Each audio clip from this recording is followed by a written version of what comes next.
Well, first of all, thank you all for joining. So I attended the volunteer call today.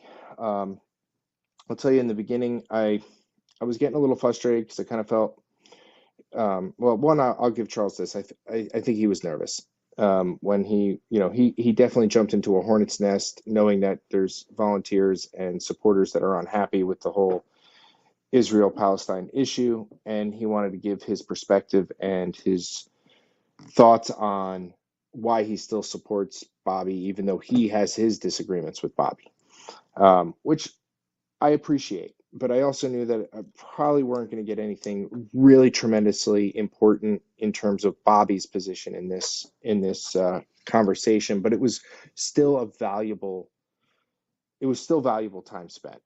Um, so as much as I wanted to hear something more official, I was a little disappointed on that, and I felt at points in time Charles really didn't want to. He was really struggling to balance what his opinion was with the opinion was, but eventually he got into his rhythm and really started laying out a case for why while he disagrees with Bobby, he understands that Bobby's deep diving into the issue, that he's looking into it, and that he's okay and trust Bobby because it's going to be a point where you're always going to have a disagreement. And when disagreements occur, it doesn't mean you bail. And that was kind of his message. And, they didn't allow for anybody to speak. They just let Charles speak and let everybody focus on the words. They had the chat closed for a while, which was important. So we listened to what he was having to say. I have a page and a half worth of notes, if not more. But I want to focus on the positive pieces of it because I was disappointed that he really didn't get into the exacts to why he disagrees with Bobby or what where the big divide is, other than he knew that the big divide was there. Um, and the two positives that I felt was he was asked at the very end by what his belief was on RFK winning this election. And what he said there was that he felt it was inevitable, not because of what Bobby's going to do, but because we were all called to action. And I think that's a really great positive message from him because I felt like a lot of people were not taking his, take it to higher ground and give Bobby time message 100%. I don't think he sold his sales pitch to folks because there were people leaving the meeting at times, although I would say the numbers stayed pretty steady after the first 5 minutes. The other thing that he said that stood out to me, which was important, was that he said that he wasn't speaking to us as a campaign spokesman, but rather just a fellow human being trying to figure out this terrible situation for himself in terms of what's right and what's wrong in Palestine, Gaza. But I think he really wanted everybody to understand that whether we agree with Bobby or not on this particular issue, there's a bigger picture, a broader brush to be stroked here. And that even though we may not agree with Bobby right in this moment with this particular issue, that it's important that we stay the course and that we answer that call to action. And that was kind of my high level take of it. And I'll get into more of my notes as it seems to flow into the conversation better. I would really like to hear from some folks who attended the meeting as well and give their perspectives to give those in the audience who weren't at the meeting some more insight to what exactly was said. So with that, anybody who has yep, Camelot just put her hand up. Camelot, go for it, my friend. How are you? Hey, I'm good. Yeah, I could feel like in the first 5-10 minutes, I was like, oh my God, are they really going to just say the same thing that we've all sort of been saying for the last couple of weeks? But then I really did feel like he got his stride. And I was very moved at the end. I felt it was quite powerful. I really came back to this idea of listening, about what a thoughtful thoughtful character RFK Jr. is, and how he it's like when he said that his hope is that something better than we can ever imagine may come forth as a result of the wait. And and I've been saying this on X over and over that, like it or not, he does have the luxury of waiting because he's not in charge of anything. And George literally said that tonight. But I felt like my higher self and my higher calling in that moment when he said something better or greater than we could ever imagine could come of this. That it isn't an us versus them. It's not the sides of who of who you support and who you condemn. I thought that was really important and part of the basic the basic foundation of this campaign. And so I really felt good when I got off, and I was like, okay, I've been trusting. I'm going to continue to trust. I was never really expecting an announcement because he wasn't on the call, and I can't imagine that someone from the campaign was going to speak for him and give us some insight without him saying it himself. So my expectations were not that we were going to get a definitive answer, but I was very moved, and I found my trust feeling renewed again.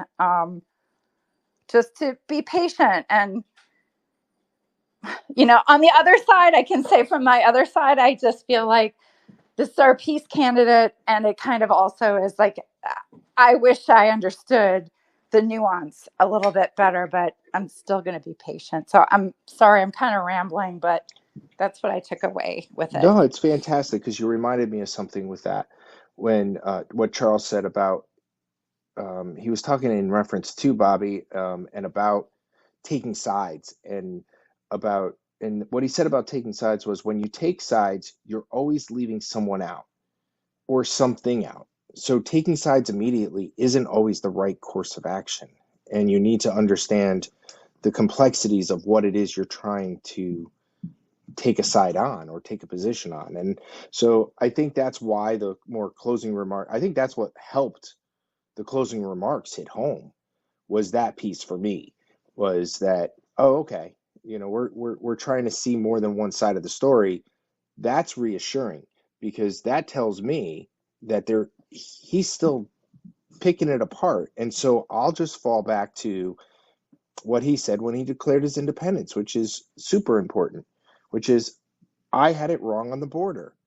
No politician does that. Nobody says I got it wrong. Bobby does, and that's why I have faith in this. And I'm going to be honest with you guys. I almost didn't do a space after this volunteer call because I've really been tired on this issue. But since Charles decided to speak about it, I thought it would be important to give a space where folks can come listen to those who attended the conversation and for us to talk about it a little bit. We don't have to stay on this topic. One of the things that took me aback, Charles, because the moderators, I again, and I'm not trying to be critical of the moderators of the call because trying to manage 800 people is really hard, right? So I give hats off to them, but I always give critical feedback back to them too so that they can improve. And to me, I felt like the moderators kind of hung Charles out to dry when he was like, well, what's the next question? And they're like, oh, just pick. And there's like hundreds of questions in chat because they were doing it through chat. And I'm just like, oh man, the poor man. He just had all this pressure to speak and then, you know, got through it and really recovered well. And then there was like really no guidance on the questions. And all they had to do was just go at random and they probably would have been fine as long as they kind of check things out a little bit. But again, I'm not going to judge. I'm not trying to pass judgment because when you're dealing with 800 people and all those questions, I might have been deer in the headlights too. So just giving them a little grace as I always do with everyone. Gregor and Bryce, I don't see whose hand came up first. Apologize. I was glancing at my notes. Here, But Bryce. all right, Bryce, take it away, my friend. Good evening. Nice to see you. Hey, how you guys doing? I mean, so I found that to be unnecessary. Just to, truth be told, I didn't think that was a necessary call to have. I think we're getting Can too. everyone hear Bryce? Because I can't. I can hear Bryce. Everybody else, can you guys give us a thumbs up if you can hear Bryce, please?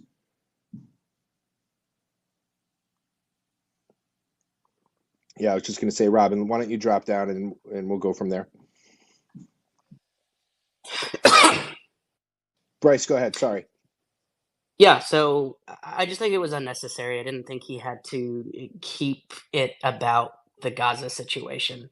I've been going on to these things because I've been really, really hoping to hear what is Kennedy's policies going to be about Vanguard and BlackRock's stranglehold over the S&P 500. He talks about it a lot, but I wanted to hear some policy behind it, and I was really excited because Charles is their policy person on more than just one ground.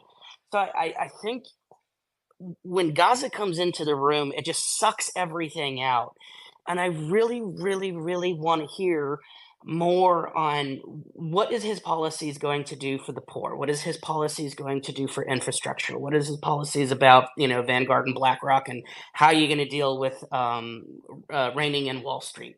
I want to know, what is he going to do about crime going on in this country? I mean, you just saw a FedEx truck basically being ransacked in the city of Memphis, where I had lived previous to this, and it's just there's a lot of craziness going on, and I really want to talk about the situations here in America, because while I feel terrible for the people in Gaza and I feel awful for all those children that are suffering, I feel terrible for the children that I see every night that when I pass under the overpass that are sleeping outside in this freezing weather in Michigan. I think about all that $130 billion that was sent over to Ukraine, and the endless amounts of money that we sent to Israel. And I think about how many soup kitchens could have been open, how many homeless shelters could have been open, how many mental institutions could we have opened with that money. So it was a letdown for me personally. Thanks, Bryce. And I had a feeling that was going to be your position because it's my position too. And like I said, I almost didn't do this space because of that, but I'm hoping that, and I'm going to say this, when I close this space tonight, until there's an official position coming out of Mr. Kennedy's mouth, I'm not going to entertain conversations about this again on spaces, because I want to focus on what Bryce just talked about, and about clean food and focusing on fixing this country.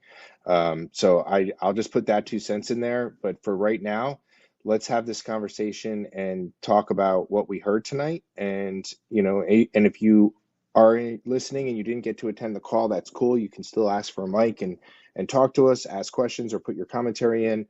I have a lot of hands up, so I'm going to try to keep this order straight. I believe I'm just going to say it first, then start. Okay. So I think I have Gregor, Drew, Cowboy, Camelot, and then Robin. So I think I have that straight. So Gregor, take it away. And thank you all for joining. Well, I want to say thank you for everybody joining and listening to the space. It was Bryce that said it just a bit ago, correct? Um, I went there for one, the same reason. I want to know what he stands for. I want to know so when I speak, I don't sound like an idiot, because there's times I can sit there and go, yeah, he's supporting this. 2 seconds later, he might go, oh, no, I don't support this shit. I'm like, oh, man, I just made a fool of myself. That's one of the reasons I went. And two, I wanted to know what we're going to do for Mr. Kennedy. What things are we going to do as volunteers? Are we going to be starting this or that, or, whatever he needs? It was like, okay, I thought this was a training program, training time to start talking, get information so we can be all on the same page, not clusterfucked, and excuse the language to y'all. But that's the way I felt, because I get on this stuff, and I'm sorry, I'm 56 years old. I'm old school. Give me a freaking piece of paper, stand with 20 people, and write what the hell's going on, not this computer stuff. It's new to me. I like face to face. I like to see the real reality of what their facial expressions are when you fart in the room, Sorry, but that's how I feel. And it really bugged me because it was like I couldn't even see the damn chat questions at all. I was like, where's the chat? I looked at the chat spot, clicked on it, no chat, no nothing. And it was very frustrating for me because I'm very oriented on structure. And when there was no structure, it was just, hey, you spit what you're going to spit out and then throw questions. But then the questions were all tied, like you were saying, to the Gaza, to this, to that. We weren't there for that. We're there for President Kennedy to be, and not about a war that's overseas that's been dealing for more than the time that we've been alive in this United States. That war's been going on and fights have been going on, and they're not going to stop. They never will. It doesn't matter. It's they always keep doing it to each other. And for people that are there, they want to know what Kennedy stands for. What's his proposal? What is his views? What is everything about him so that when we have to talk about him, we have the right information, not the mimic information. Because I don't like to mimic. I'm not a damn bird. I like to have the truth and the correct knowledge of whatever I am talking about. And if I'm incorrect, then how are they going to trust the President of the United States to be? That's one of the things. And it's all you, Johnny and Liberty. Thanks, Gregor. Drew, I believe you were next. And if we could, before Drew, you just start, just give me 1 second. If we can just try to keep everything to about 2 minutes, because there's a lot of hands up or less, that would be great just to cycle through. And we can always come back to you. Always feel free to put your hands back up. Okay. Thank you very much. Very good. Hello, everyone. My name's Drew. I'm in Minnesota, and I have been a big supporter of Charles for a long time. I'm part of an online group that he hosts called the Sanity Project, and so I read the things that he puts on Substack. I'm very familiar with his positions, and I was really excited to see that he would be hosting tonight. And I kind of, in a lot of ways, it was like sort of what I expected, and I feel this way often about Charles, that like um what what he's saying, he's like always like a step ahead of me. It's like I find myself nodding along and agreeing with him, but and appreciating that he's able to speak to these things that I couldn't put words to myself. But so I would say from my perspective, I think in the first place, my initial enthusiasm about the campaign goes back to the COVID pandemic and knowing Kennedy's role, looking at issues related to our healthcare system, including his work at Children's Health Defense. So that, in this really polarizing, world situation, somebody who really understands and can help direct things in the right direction. And I think something that Charles pointed to is that in the last month, our movement, this Kennedy movement and the whole world has kind of been fractured by this issue of the day. And it's like there's a new fault line and we are polarized into two sides. And Charles described that as like the real test for the campaign. It's the most explosive issue of our time. Like, does our campaign fall apart because some of our most active volunteers give up, or not that every not you know so anyways, he described that as like a guardian of the threshold, where if the campaign falls apart as a result of like this issue creating a divide that we can't overcome, that is one possible outcome. But if we can rise to the moment and you know Charles, as one example, can have a different opinion on this issue but still be part of the campaign. If we as supporters can also just appreciate that Kennedy is really doing the work of integrating information, that word integrate, that he's listening, and that's really all that we can hope. And so for me, that it does like totally refill my enthusiasm for the campaign. So I probably over 2 minutes already, but it's good to be here with you all. No, thanks for coming, Drew, and appreciate your perspective. And like I said, feel free to throw your hand back up if you got anything else to add as people are talking. We'll go over to Cowboy, and then it is Robin's turn. Yeah, Liberty, thanks for having me on. I was on the call, and yeah, I mean, I sort of echo the sentiments that people expressed earlier. Um, I do disagree with Bryce's assessment just a tad, because this is a issue that, has pretty profoundly split American political discourse. And there is sort of a perceived contradiction from a lot of people. Uh, on the basis of RFK presenting himself as the anti-war and empire candidate, but his justification for his unconditional support for Israel was also sort of utilizing the language of empire.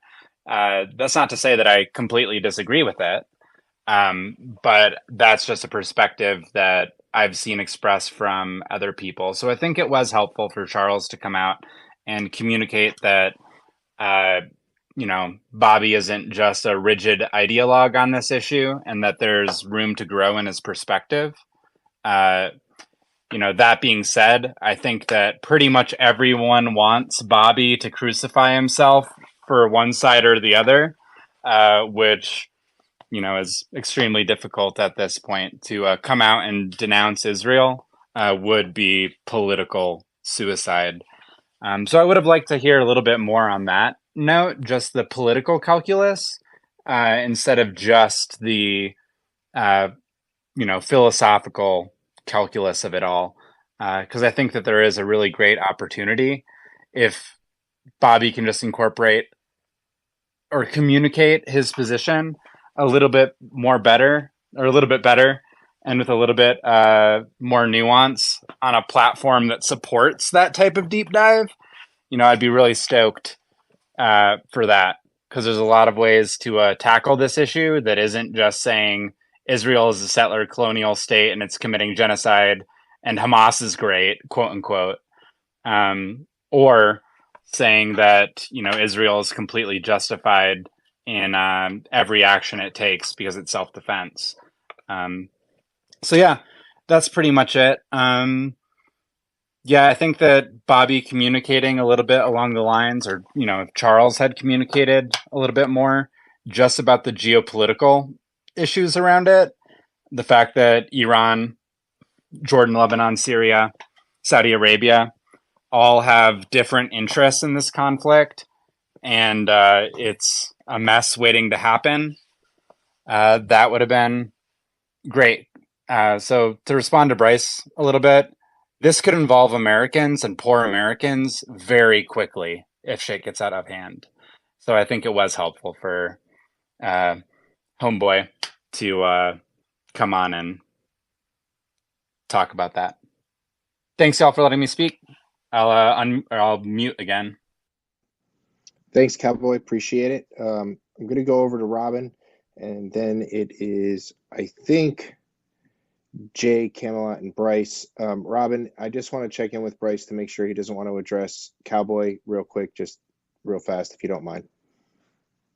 Yeah, the only thing that I want to say back to what was just said is, after Kennedy announced what he announced, he has consistently gone up in the polls. So when I hear people say that the majority of America, this is going to tear us apart, I know, and but all why this, don't they give him the I Secret would like to Service? They see. still did not. I would like to see My pussy's where wet. that evidence is in the polls. That's all. I mean, the polls are showing that he's doing better since coming out saying what he's saying. So I don't think this is the big majority issue that, everybody's blowing it up today. Appreciate it, Bryce. To respond briefly there, I don't think that we can extrapolate from the recent polling data that Israel and Palestine was the huge factor there. And I also think that the recent polling data regarding youth support is super encouraging, and I love it. And I hope that can, be maintained.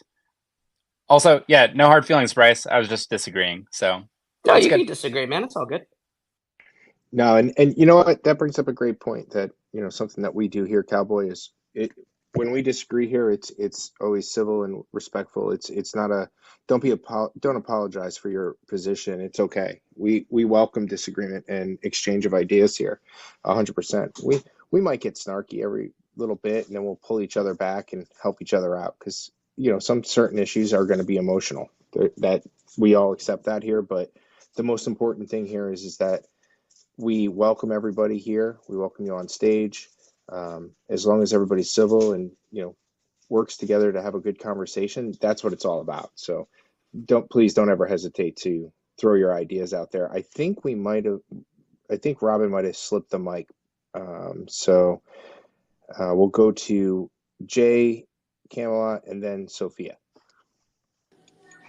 Hey, what's going on, everyone? Hope everyone's having a good night. Unfortunately, I was not able to make the volunteer call, tonight. But I kind of got the gist of what was said, based off, what you guys are saying right now. So, I don't want to spend too long.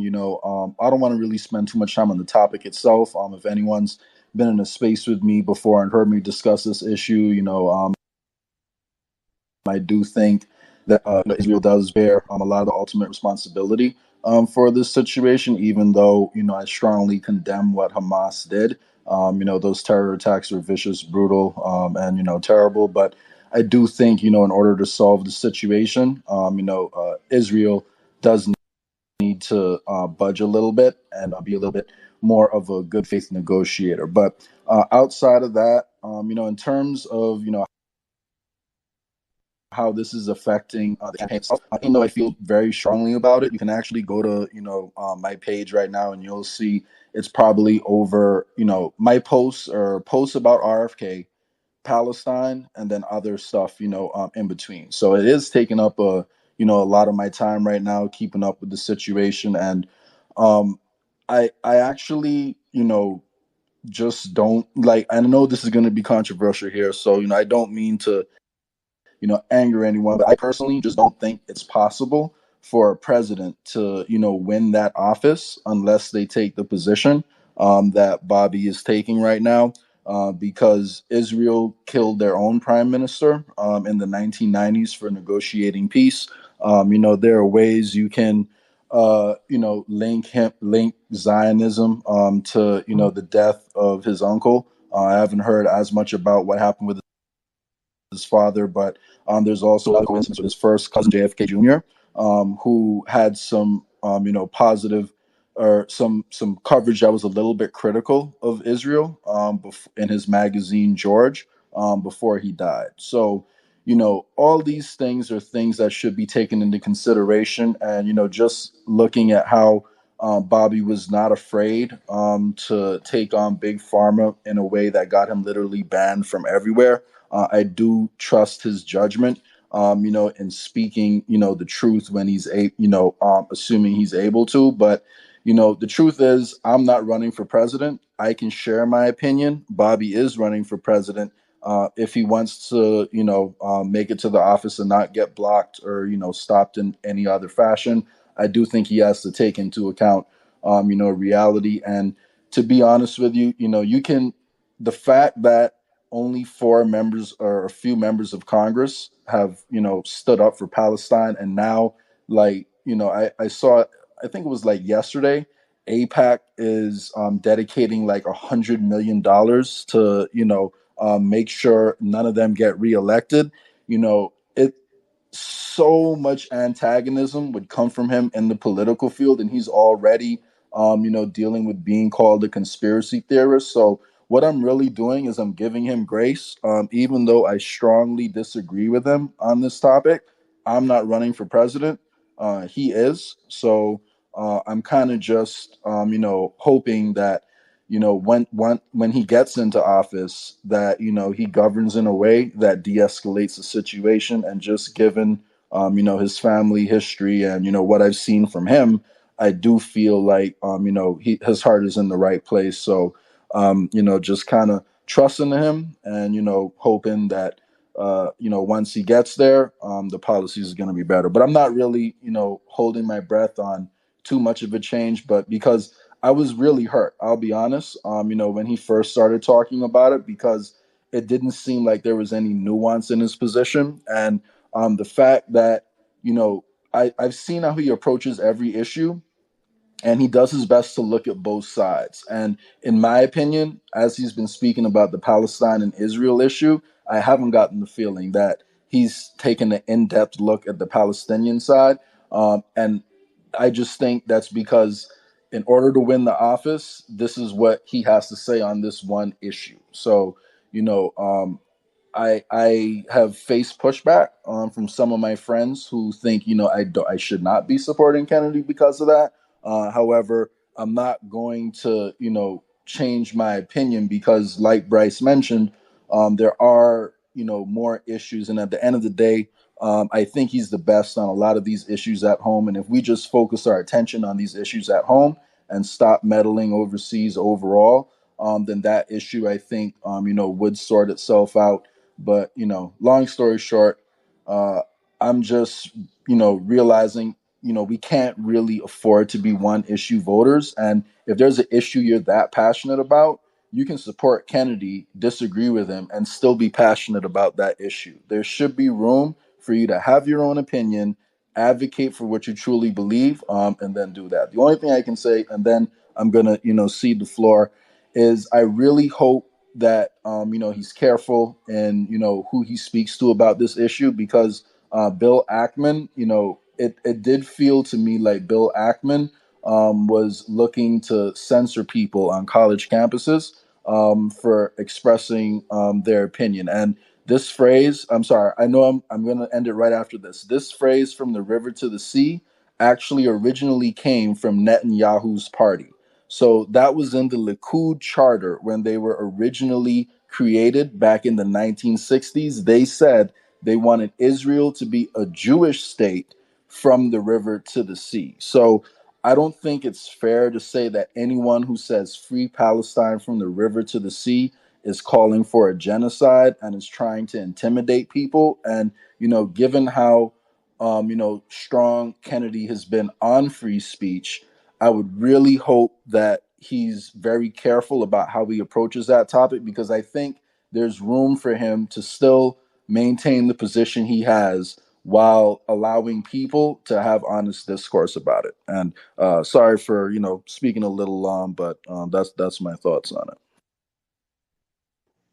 Thanks, Jay. Appreciate that, and thank you for the reminder. I'm running long too. Appreciate that. So, Camelot, you've been waiting patiently, and then we will go to Sophia.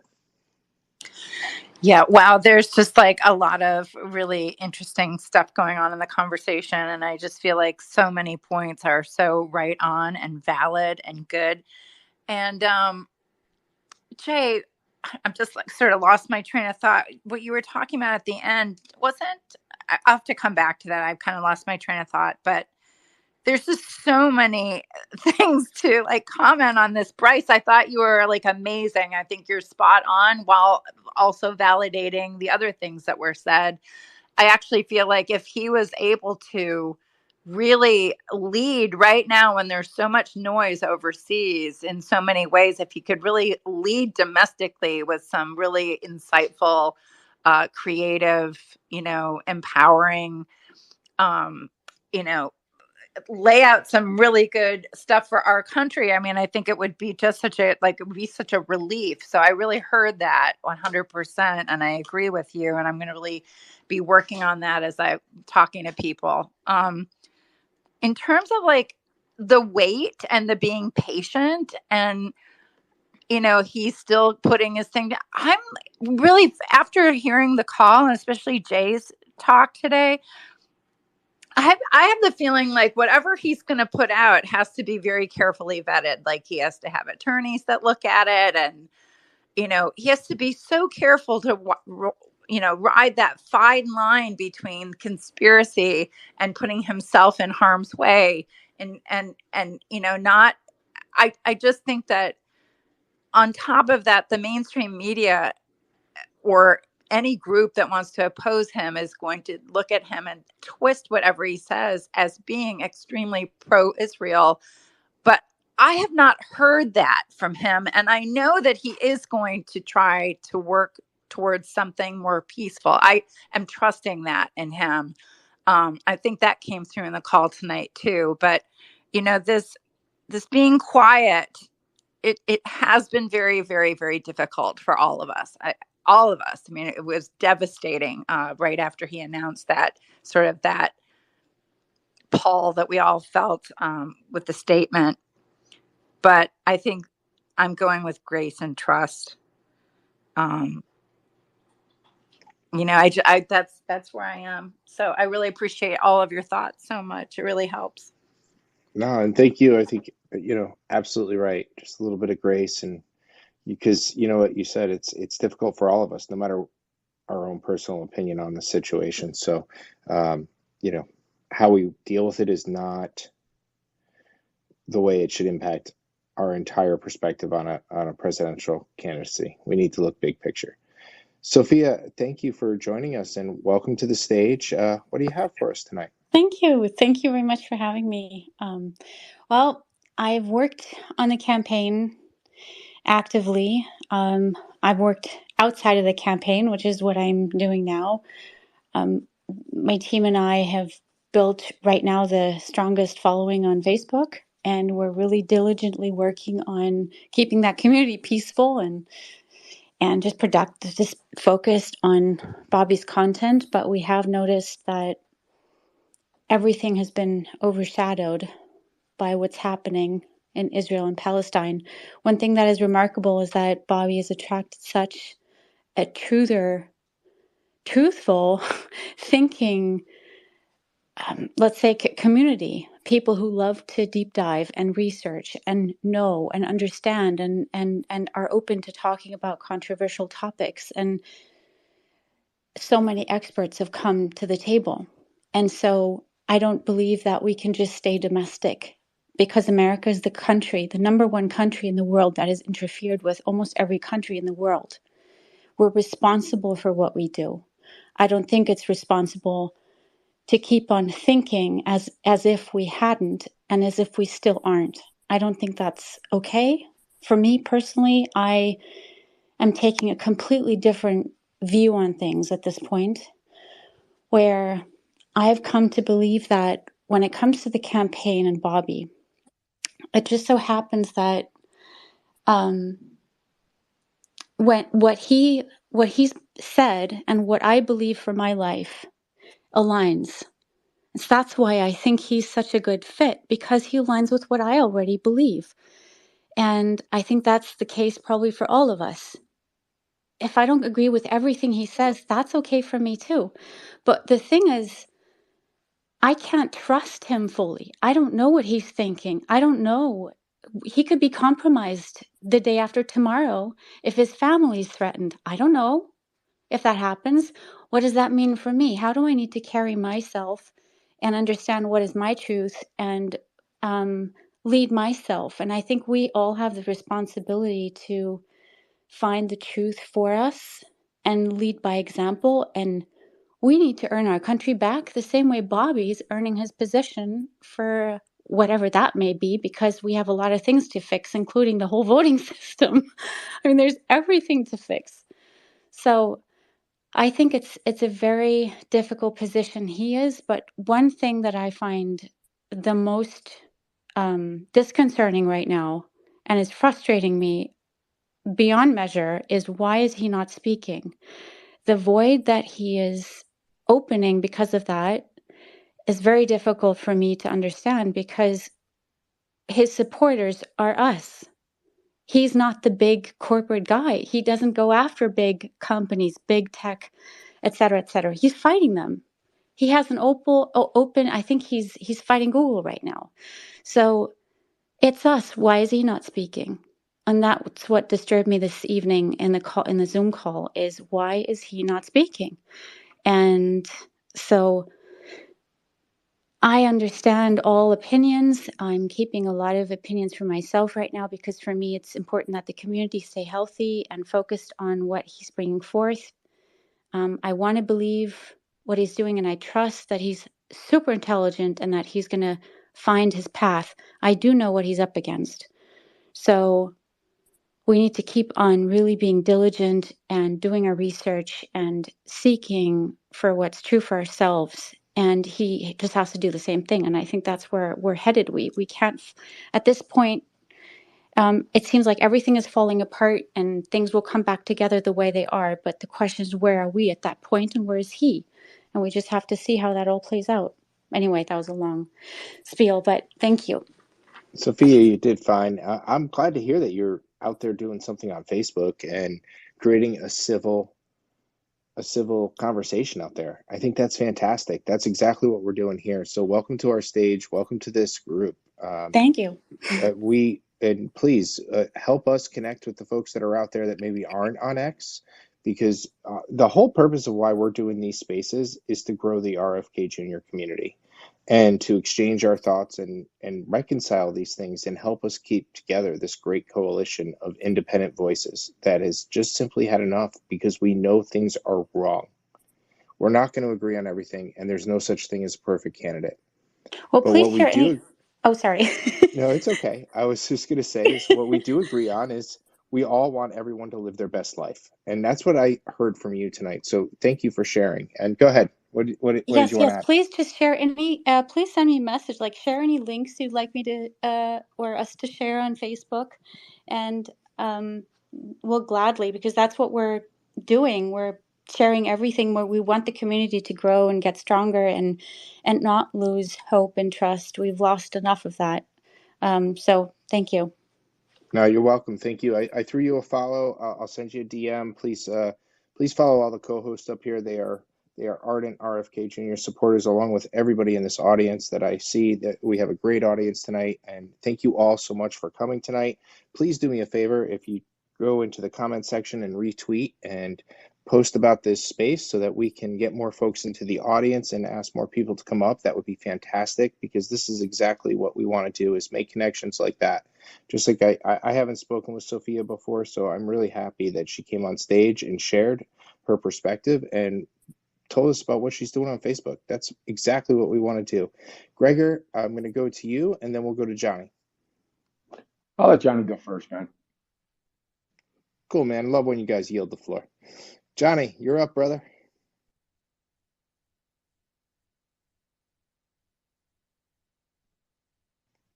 Johnny, if you're not ready, I'm going to jump to Bryce. No, then I'll take it back. I'll just give it to him. Yeah, he slipped the mic. I'll try to get him back up. Go ahead, Gregor. We'll go to you, then to Bryce, then to Okay. Lori. Sophia, thank you so much for that input. That's a lot of good information and opinions and thoughts. I'm a retired military, and the reason why I'm very stickler when it comes to war is um, we have too many warmongers in the Senate and in the House.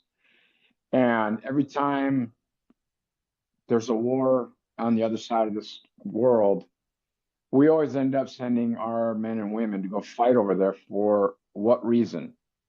Uh, it's two opinions, and that means we have to side with one of them.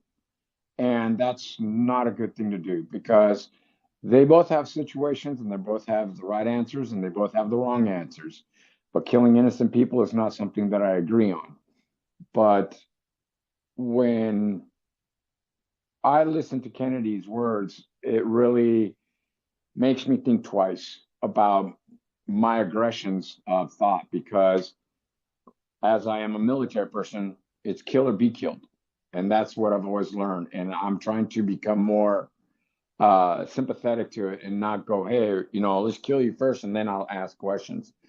I need to change. And that's why I became where I'm at, going to Congress myself, hopefully, and fighting to help President Kennedy, because I will be next one as an independent. So if everything works out, I'll be there. If not, well, it wasn't my time to be there. So I appreciate everybody giving comments and their opinions, because without your opinions, we wouldn't have anything to talk about.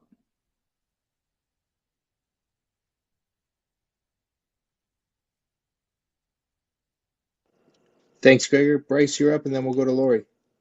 Let Johnny speak. He's back now. See if he can. Oh, let's try. Can we hear me now? How's it going?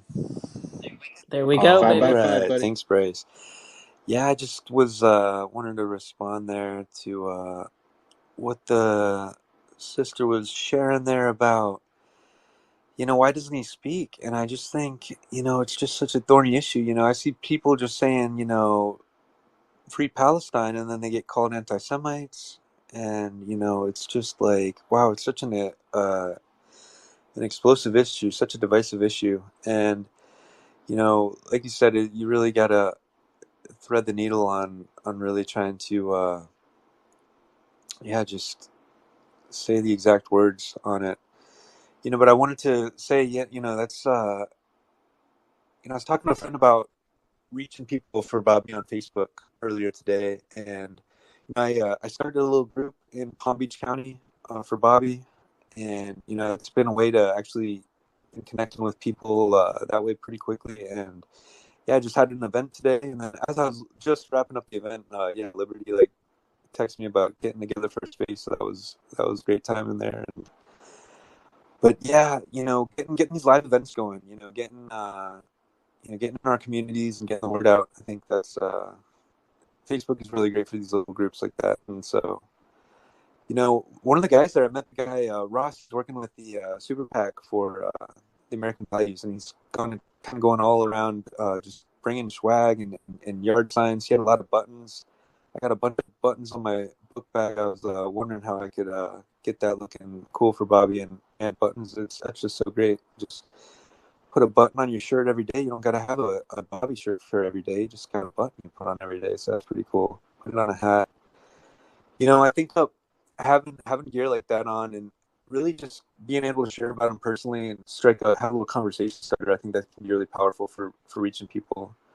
I think we're in a special time right now before the onslaught of the media kind of smears start against Bobby while they're kind of blacking him out. And to reach people, Bobby's already winning in the vote under 45. So if we can all just reach the boomers, reach the mom and dad and the grandma and grandpa for Bobby, I think they're not so much in touch with like the podcast spaces and getting to hear Bobby, in his words. They're gonna hear just the smears about him. So for us to share with them kind of sooner than later, so that before the onslaught of the nonsense starts, especially the holidays coming up, I just think we got such an opportunity. If everybody under 45 could reach, a parent or a grandparent, boom, we're like there. He'll be leading in the polls. And yeah, I think as Bobby supporters, we kind of get spoiled that he's just with us on like just about every issue, and then it's like, oh wow, what's going on? You're not saying exactly what I hope I could say that way, about Israel. And, yeah, he's just standing against this corruption, this corporate state merger of power, and it's just the whole way. And yeah, I think Bobby truly is a peace candidate. I just think the whole Israel thing is just so crazy. I like to just remind people, as an Israeli, if you're over there, it's like, wow, man, can you imagine 6 out of 9 million, of your people getting wiped out within like a lifetime of a lot of people who are alive? It's crazy. And then all the neighbors just about calling for that genocide to continue. And then, Bobby's comments, it was about, maybe a little strong, but what, there was just like, how many hostages they're still out there? It's just crazy to think. And, it is comparable to 9/11, and just like, man, the brazenness of the celebrations of like, what they were doing with, it's just wild. So I don't know. It's just I think it's a tough issue, but I don't know. I really trust Bobby's character. I really, hearing from the man on so many issues and looking at his track record, I think he's gonna come with the words that we want to hear before long. So yeah, appreciate the space, Liberty. Way to go, Johnny. I would just say, Sophia, in my defense, absolutely do not follow me. You do not want to allow this madness into your life. Save yourself while you still can. We're going to go to Lori and then Robin. Good evening, everybody. Hi. Thanks for hosting the space, Liberty. I appreciate it. I was working tonight and I missed the volunteer Zoom call, so I really wanted to thank you for bringing me up to speed and everybody else who couldn't be there because they don't record them. You know, we can't go back and listen to them later like you can with a space. So I appreciate the update so much. And, I was just listening, taking in what people have to say on the Israel-Palestine conflict. And I know that there's a lot of hope out there among a lot of Bobby's supporters who favor Palestine in the conflict. That, I hear a lot of people asking, well, why doesn't he speak? Why doesn't he speak? Why isn't he tweeting about it every day? And why isn't he talking about it more? And the best answer I can give is that he's already spoken. He's made his position so very clear.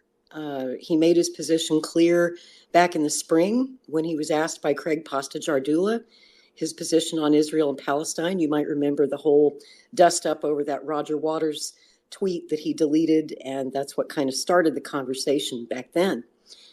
Then this war began. We had the October 7th attack on Israel. Bobby tweeted out that very same day. If you go back and look at his tweet from October the 7th, it was a very hawkish tweet, and it even rubbed me the wrong way, But I understand where he's coming from, and that's why I wanted to speak in this space.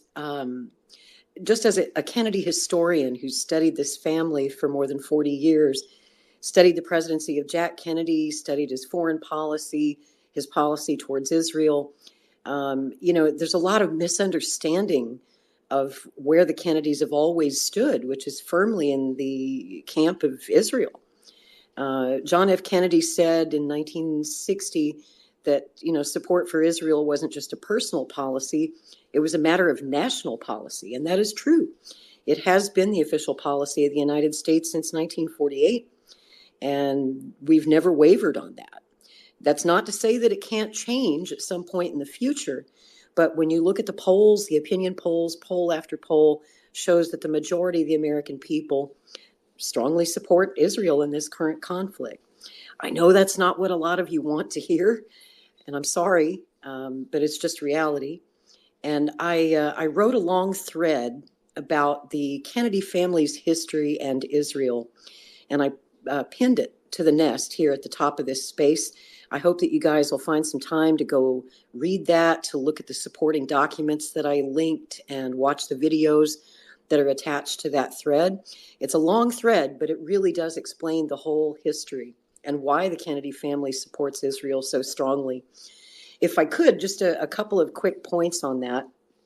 If you're unclear on what Bobby's position is towards Israel, he has tweeted about it. He's talked about it at length in some interviews, and I posted links in that thread to a couple of long interviews he's given. Back in June or July, he did that event with Rabbi Shmuley and talked for like 2 hours, really, digging into it, getting deep into the subject. And you might want to revisit that if you've heard it before. And also his most recent interview with Dave Rubin. They talked for about 30 minutes on the current war.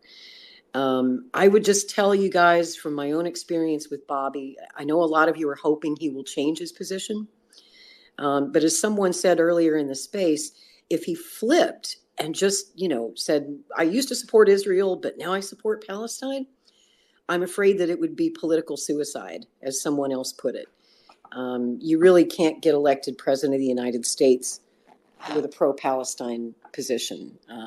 Take a look at Dr. Cornel West's campaign. He's not even polling at 1%.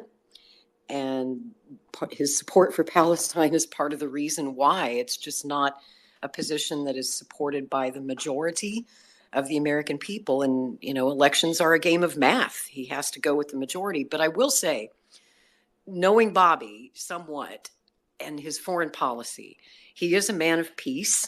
He's always been a man of peace. He would be the least hawkish president that we could elect on this Israel-Palestine issue. I mean, if you've listened to Donald Trump's statements, He's made it clear that he's even further to the right than Benjamin Netanyahu. He wants to turn Palestine into a parking lot, guys. Donald, if you want peace in Gaza, Donald Trump is not your guy. And we all know about Joe Biden, right? Joe Biden started this war in Ukraine. I lay the blame at Biden's feet for this whole mess that we're in right now. So a vote for Biden is a vote for more war. I can tell you that Bobby will be reasonable, but I doubt that his position will change because his beliefs on support for Israel are sincerely held. I do want to make that so clear because a lot of people think, oh, he's just saying what he has to say to get elected. He really does believe this, guys, to his soul. It's something that's very near and dear to his heart, and there are many reasons why. I've seen comments online, people saying that, shame on you, Bobby. Your Uncle Jack would be so disappointed in you. Your father would be so disappointed in you for your support of Israel. And that's just not true. His Uncle Jack strongly supported Israel, despite his, his disagreements on, Israel getting nuclear weapons. That never really put our special relationship in jeopardy. And his father was, of course, an extremely strong supporter of Israel. And unfortunately, some people believe that cost him his life. So imagine, if you will, if you can, try to put yourself in Bobby's shoes and imagine going 45 years of your life believing that a Palestinian man had murdered your dad over his support of Israel. I mean, really think about that. Sit with that for a little while. And that's why Ethel supports Israel. That's why all of his siblings support Israel. And after October 7th, pretty much every single member of his family tweeted out their support for Israel. Bobby's no different from the rest of his family in that regard. The only difference is after those 45 years, and I know from personal experience because I was begging him to take a look at the evidence in his father's case 15 years ago, back in 2008, when I put him in touch with Paul Schrade, who was also injured that night at the Ambassador Hotel by one of Sirhan's bullets. It took a long time, guys, for Bobby to change his mind. Can you imagine how difficult it would be to change your mind on a subject like who killed your dad? And he was big enough as a man to finally bring himself to look at the autopsy, to look at the evidence that was just too painful for him to look at for most of his life.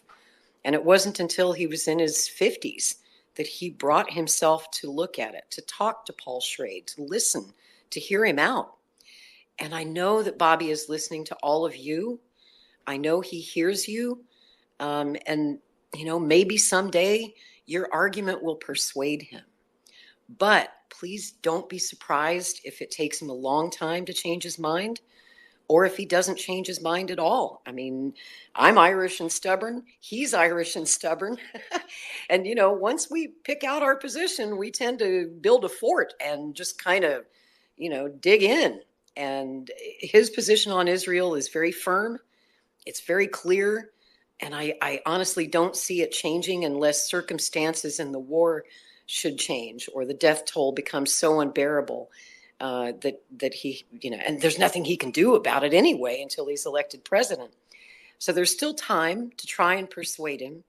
But I do want folks to bear in mind that he has his reasons for supporting Israel. His position on the matter is clear. It's reasoned. It makes sense to him. And I don't think it's going to be changing anytime soon. So with that, I'll step down off the stage and let somebody else talk. But I hope that you can find peace with it. You can make peace with it. You can, continue to support him because all of his other positions are so good. But if it's a deal breaker for you, if it's that one issue that you just cannot accept, I understand. And at least now there are some candidates in the race who do support Palestine, and at least there'll be somebody that you feel like you can vote for in good conscience, if not Bobby. But I hope you'll stay on Team Kennedy, and I hope that you'll realize out of the three major candidates who have a real shot at the presidency, that he will be the least of the warmongers and that his position will always be reasonable. But he is going to support our longtime ally, Israel. And that's his position, guys. I'm sorry if it's not good news, but it's the truth. Lori, thank you. Okay, I'll shut up now. No, thank you. Thank you. I know you do a lot of research and have a lot of, you could go on all night, I know. So I think I could, and I don't want to hog the stage. yeah, no, so thank you for the discipline, but we appreciate sometimes it's good to get somebody who really has a lot of background some time to just talk for a few minutes and give us some more nuance and give us perspective and give us what they think the truth is. And so, Lori, really appreciate you joining our space, and I'm glad that we were able to help catch you up on the call tonight that you couldn't make. Always happy to do that, and we will always run these spaces when we can, especially after something like this, where we have a call of substance that really is important to a lot of people. But I think you closed eloquently, and I will echo that I hope you stay on Team Kennedy. If this is a deal breaker for you, at least there is somebody you can go to. But we hope you stay right here. Robin, you have been waiting so very patiently, and I see Jay and Cowboy's hands as well. Robin, welcome to the stage. We tried earlier. How are you, my friend? I'm so glad to hear your voice. Can you hear me? You coming in loud and clear, my friend. Okay, great. Okay, I'm just so sorry that I'm having trouble with connection tonight. I've been down in Santa Cruz helping my 84-year-old mother get out of a hellish hospital situation with her dementia. So it's been a long 3 days for me. And I have missed you guys so much. So I appreciate this space. And when I got in the car to come home, it was like towards the end of that call, and I could not access the call. So I'm coming in here with no news about the call on my own. So I was hoping to hear it. And then, of course, for the last 45 minutes to an hour, I've been missing everything that was in this room. So I'm coming at you with a little bit of perspective of my own, but also a question about, maybe because it may have been addressed already, but I want to hear it for myself. So first of all, Lori, thank you for your previous discussion right here. I did get to hear you, okay? And the thing is that his tweet on October 7th says there's a piece of his tweet that tells us exactly what he's going to do as president. Okay, if you look at it, it comes out strong and hawkish, but it does say, as president, I'm going to change the policy to make sure that nobody's going to be able to they will know the consequences of what will happen if they ever try to. There's not going to be any more ambiguity. So he sees ambiguity in the policy. Okay, that was my first thing. I thought, he sees what's going on and he will be changing something as president there. Secondly, he has changed, we already know, and I think I've heard it in here already, about he's changed his position on the border. He said in his declaration on October 9th that he would look at all policies from all sides, from, beyond, and put his belief system aside, talking to everybody involved.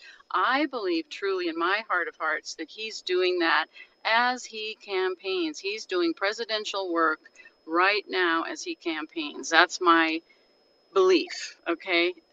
I don't have a proof of that, but that's just how I see what he does. And what Amaryllis has said in her tweets. And now here's my question. He did say on Jack Carr's podcast, he had an Israel policy paper coming forth. Did that get addressed tonight in that call? Not that I caught. Yes. Or did I miss it? Yes. Charles said that he was going to be addressing that he was going to be coming out with a few things in the next few days. Okay, yeah, so you're we've right, heard Bryce. the I next was thinking specifically a paper. Sorry. Okay, so we've heard that for like the last 4 weeks or more. But so that did get addressed, sort of. So there's still some hope that something is coming forth. And so I'm going to hold my patience with the man, because I believe in his attention to detail. I know what he's done for 40 years with litigation. He knows how to do this stuff. He's getting all the back channel work done.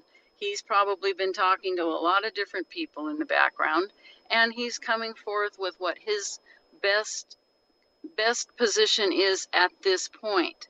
You know, that's how I'm seeing it.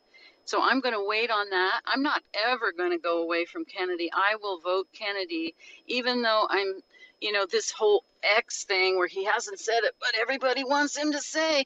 No, I believe in the man that he will, you know, if he gets elected, and I'm not going to say if, when he gets elected, when we have the next President Kennedy, he will take care of this and it will get nuanced and worked on and he will make it happen for humanity. He is a human, he is a humanity guy, guys. You know, he's probably not happy at all. I hate when I get people on my tweets saying he's a supporter of genocide, he's a supporter of this. Bullshit. I'll just say it like that. He is not a supporter of genocide. I do not believe that. Because he supports Israel right now does not mean he is in favor of what's going on in the war over there. That's how I see it, and that's all I have to say. Thanks, Robin. It's really good that to hear from you, and I'm very sorry to hear about your mother. I think for me, and then we'll go to Jay and then Cowboy. I think for me, you know, the article that just came out, well, not just like 5 hours ago, came out on Politico, basically got brushed aside. Kennedy Super PAC is about to film a infomercial that they're going to do. It's going to be a 30-minute infomercial, very reminiscent of the Ross Perot campaign, when he was able to take 30 minutes and get out there and explain to the American people what he was going to do. And basically, obviously, you know, Kennedy can't be in that commercial because it's the Super PAC. But I'm very excited to hear, but that's what they're going to do, is basically set his record straight. And then it's just like all of that got overshadowed by Gaza. I think it's so amazing that that Super PAC has that amount of money to be able to afford to do that. Go ahead, Jay. Hey, what's up, everyone? Sorry to hear about what you're going through with your mom there, Robin. All the best to you and your family getting through that. But as far as those comments, you mentioned uh, I agree that it's probably poor taste to go around accusing people of being in favor of genocide, and in general, that's probably doing more harm than good. I would just encourage, all, of Kennedy's supporters to, when you see comments like that, just realize that every human rights organization has labeled Israel an apartheid state. They don't have their own military, so the only way, and I'm by no means endorsing what Hamas did. I do think it was terrible. However, if you look at someone like John Brown, who's considered an American hero, a lot of people could have called him a religious fanatic because he did do what we would consider terrorism. He did take civilians hostage in order to fight slavery back then, and now he's considered a national hero with nursery rhymes written about him. So again, by no means am I saying what Hamas is doing is right. However, there are very strong opinions on this issue, and if you actually look at the history, Israel was founded by an event called the Nakba, which was pretty much just ethnic cleansing and displacement of a lot of Palestinian people. So, and if you actually look at Palestinians themselves, about 13% of their population is Jewish, and there's still a Jewish population in Iran. So I don't think it's that, everyone in the Middle East wants to eradicate, all Jews. I'm half Ashkenazi myself, and I would consider myself an anti-Zionist. So just, when you get people, saying, oh, Kennedy's in favor of genocide, I would, you know, be a little bit, understanding about why they feel that way. If you even look, like at the tweet that's posted, in the caption section, or I don't know what it's called, but the section up top, from Kennedy, when he described the attacks on January 7th as unprovoked, it really did rub me, the wrong way. So, it's not a fair characterization, in my opinion, to frame it like that, because of how Israel was founded. And like it just, like, in my opinion, it's very hard for me to see it being a coincidence that every single human rights organization calls Israel an apartheid state, or the majority of them, like the majority of the international credible ones. So, you know even if you don't agree with that position, there is, a reason. I think there's a valid reason for people assuming that, and because they feel so strongly about it, they may react poorly and say some things in poor taste. So, all I can say is, if you want to bring them, like, onto the team, the best thing to do would be to point out, the other options we have, how Kennedy has evolved and how strong he is on other issues, that, you feel they might care about. And, last thing, again, this, I am not by any means anti-Semitic. I don't have anything against Jews. However, I do think, if you look at the amount of people in positions of power, in the country, who hold dual citizenship between Israel, and America, I do think, in my opinion, that it's a trend that's a little bit worrying to me. So, I would say, that I think we should ask ourselves, why is it that the only relationship we have that's unconditional is the one with Israel? Like, what can we do, like, as, citizens of this country, to, like, like, I don't know. I don't think any relationship should be unconditional. If I married someone and that person betrayed my trust and cheated on me, then I'm not going to be in a relationship with them. So, I think, and again, like, this is why I say, and Lori, I love you to death. I follow all of you. Hey guys, that was me, Jay. If we could just start wrapping it up a little bit, so everybody else, we've been letting you guys go a little bit longer than we should, but let's get Cowboy getting up here pretty soon, all right? Yeah, I got.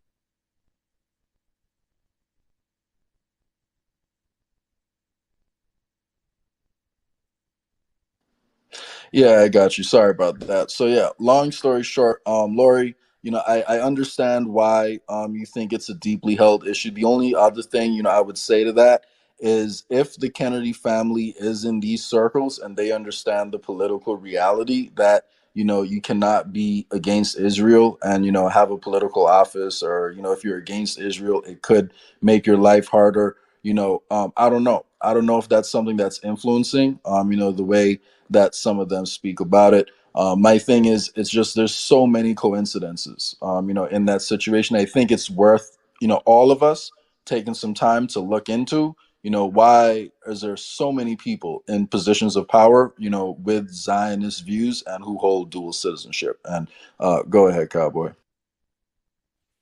Appreciate it, Jay. And thanks, Lori, as well. Yeah, so I mean, it's a little bit difficult because, this whole discourse is phrased as a sort of like Star Wars logic, like it's the Jedi versus the Sith, and whoever's the Sith, depends on your perspective. But it's more like Game of Thrones. And I know that it's an unpopular position to try to introduce complexity here, but literally, the name Palestine itself comes from like Greek colonial perspective, and then a Roman colonial perspective with Syria, Palestina. As recently as the 1800s, Egypt invaded Palestine when it was under Ottoman control, and the Palestinians revolted because of high taxes and conscription.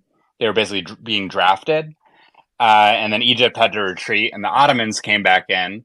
There was a brief period in the 50s where Jordan actually controlled Palestine, and Palestinians threatened to kill the king and did a bunch of stuff. And Jordan basically renounced control over the region. The phrase "from the river to the sea" actually predates Likud, and was used by the Palestinians to indicate freedom from Egyptian, Israeli, and Jordanian control. So it wasn't just anti-Israel there. It was just, self-determination and all that jazz. Because for the 2,000 plus years, the history of that region has been colonial control. So yeah, I mean, there's a lot of complexity, especially when claims to being indigenous come in, because Palestine was never an ethnicity. It's always been used to refer to the denizens of that region, who have always been multi-ethnic and often nomadic. So yeah, it's super complex. Let's have some Game of Thrones logic up in here instead of Star Wars. And I don't think necessarily that. I think part of the difficulty comes in when we have one side saying that Israel is an apartheid state, which I believe to be true, personally, but also conflating apartheid with deliberate genocide. It's just difficult for Bobby to come out and say, yes, I have a very nuanced opinion. Israel may have some characteristics that resemble apartheid, but I support them. No one's ever been elected being I love apartheid. So yeah, it's a complex issue, and I'd like to see that complexity represented in Bobby's statement. Because just, I have to disagree with Lori here. I don't think that his statements have really been that broad in scope. It's just been saying, I unequivocally support Israel and their right to self-defense, which, is just one aspect of the solution to this problem that he's going to have to figure out as president. Regardless, I support him 1,000,000,000% on issues of like medical autonomy and pretty much every single other issue than this. So it's not really a drop in the bucket. I just want the best for his campaign, and I want our volunteers and our supporters to have the best tools in the toolbox to have these hard conversations in the future. Thank y'all. Thanks, Cowboy. I appreciate it, and I always appreciate when somebody keeps time pretty well. So thank you, because I know I can run long too. So sometimes it's just easy to do. So thank you for that, because we are going to wrap this up here, guys, in the next few minutes. What I would like to do is just recap for a few moments that we started this space after a call. Charles spoke about his struggles with disagreeing with Bobby about this topic that has a lot of people really conflicted and upset. And he definitely struggled in the beginning of that call, and then he hit his stride, I felt. But it was all about Israel and Palestine. And I'm going to close with this, and then I'm going to give Robin a moment before I end the space. But I'm going to close with this for me. I said a while ago, and I'm sticking to it, I almost didn't open this space because I'm really sick of this. I'm really sick of this subject. I feel like it's just stupid, this circle that we go in and argue with. Not that it's not a heart-wrenching, important subject, because it is. But we can't fix it, guys. And neither can Mr. Kennedy right now. I wished he could. I wished he was president right this second. Because I think he would have advisors and people around him that would help him make policy and craft policy. And I also know that he'd be helping all of us with what's broken here. I'm sick of being the policeman of the world. Well, then stop worrying about being the policeman of the world. Start focusing here at home. Start worrying about preventing my boys who are almost fighting age going to war. Help little kids who are starving tonight. I have friends. I know. I just bought dinner for friends the other night, and I, watched them eat. And I watched friends who, they were definitely packing in pounds because they needed to make sure they were full because their stomachs were empty.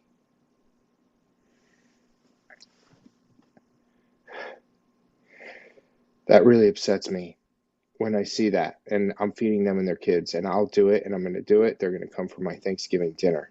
I don't go to my own family's big feasts because I'm doing that. I'm their family. I hold their children. I bring them home. When their parents are at work, they come to my house. When they have nowhere else to go, switch the bus route. Come here. Help each other. That's the message that brought me to Bobby. Because when I first heard he was making his announcement speech, I was just like, Kennedy's running for president. I was so skeptical. I'm not going to lie. I was absolutely like, yeah, this is a joke. And then I actually listened to that speech because I'm a political junkie. And I was sold right then and there because I knew that man was speaking truth from his heart. I heard his soul that day. So I'm not giving up. I don't care if I disagree with him. There's no such thing as a perfect candidate. Robin, I know the struggles you're going through right now, very deeply and personally, with my grandparents and what my mom and dad went through. And I have very late 70s parents too, so I get it. So my strength and good vibes to you, my friend, and I'm going to let you close this out right now. Thank you guys so much for listening and tuning in, and I hope you guys come to the next space. Robin, take the stage. Thanks. I'm not really going to say much else because I think your closing is very well said and very heartfelt. So I just wish everybody a really good evening tonight, and let's move forward in the campaign. Let's move forward with the positive signs that he's doing already. I mean, he's doing so many things right now actively. He basically is showing me with his actions that he means business for us. He's working for us, So let's basically just go forward and wait for his statement, and whatever it is, it is.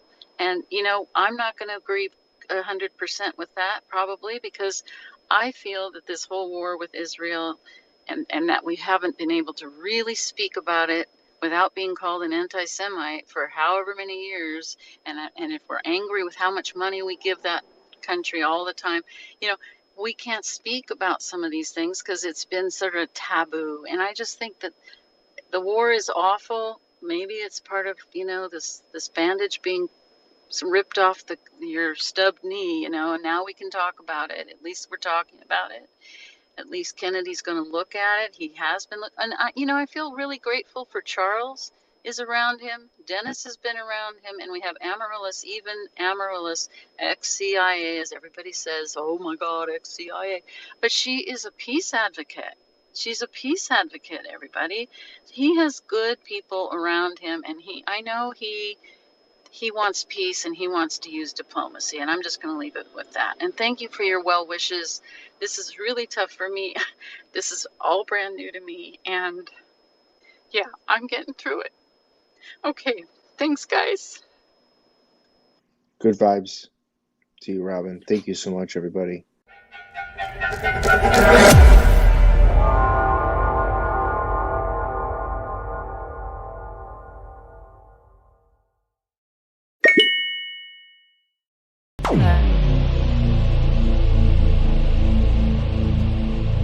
This has been a Maverick Multimedia production.